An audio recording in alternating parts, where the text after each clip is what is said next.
What I miss in NGS is challenging content. With the release of NGS, every quest was made easier to please everyone, which I can sort of understand. You don't want to feel like you are wasting your time because you somehow didn't manage to clear the quest and still want to get rewards for the time you put in. Joke's on you, they suck in NGS anyway, lol. For those who like a challenge, however, it doesn't feel right. For example, you can AFK in a trigger or quest, do literally nothing, and the game will tell you that you cleared it. You can finish the bunker weekly quest in 3 minutes if you decide to just AFK inside it. Or you can finish the clear and urgent quest weekly if you just let all mining rigs be destroyed while you AFK. Well, you got a shit rank, but at least you cleared it, so you can say you made it, and the game rewards you with trash. Or another example, you not being able to finish all 5 Giga bosses would also count as a clear. SEGA redefined what clearing a quest means in NGS. While I am sure most people don't really pay too much attention to it, it is bothering me. You are not told that you have failed, neither are you being punished or lose anything, yet at the same time, you still get rewards for not making it to the end, just so you are not ultimately going to cry about it. A boss fight and rush should be challenging and encouraging players to beat it, and not give us pity rewards if we cannot finish it. Motivate players to get better at the game and encourage them to gear up, learn the boss patterns and maximize their full potential and DPS, and not just let them walk away with a Primm Sword in their hand. They will put any augment on weapons and units that will just increase the battle power, like Soul 3 to not be gated from content anymore, and not their DPS. Back when I noticed I couldn't beat solo SODAM myself all the time and noticed my clear time was too long than it is on average, I looked up how others did it on YouTube, asked people on Discords, compared footage, gameplay, gear, mechanics, rotations, and on, until I got better. This is how it should be, and how people should think about the game, and not just give up, unless you're not interested. Trinitas is doing it sort of right, despite the content being irrelevant for the most part.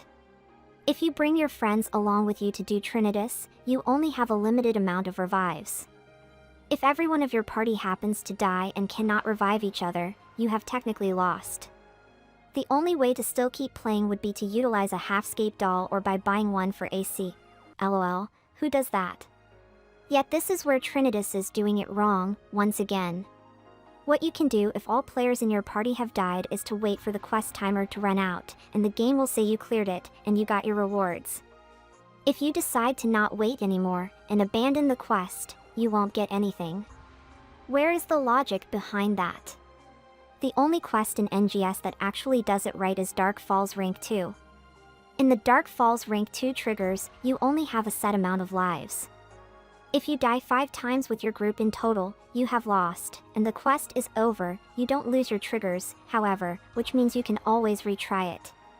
Falz Rank 2 is by far the best content and the most challenging one at the same time, but with the level cap increase, it naturally becomes easier as it takes SEGA a while to scale the boss up to our levels, unfortunately.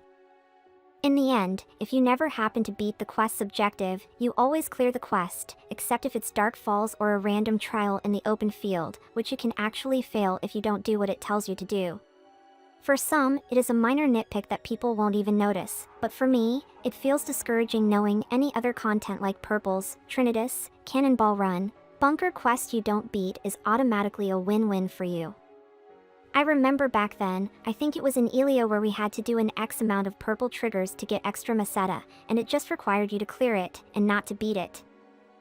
I love challenges, and they give players an incentive to keep trying harder, automatically increasing the time they spend in the game. They should also add more titles for beating certain quests with only 2 players, or completely solo, like Dark Falls, or Purple's. And actually reward these titles when they have beaten all bosses, not just cleared it.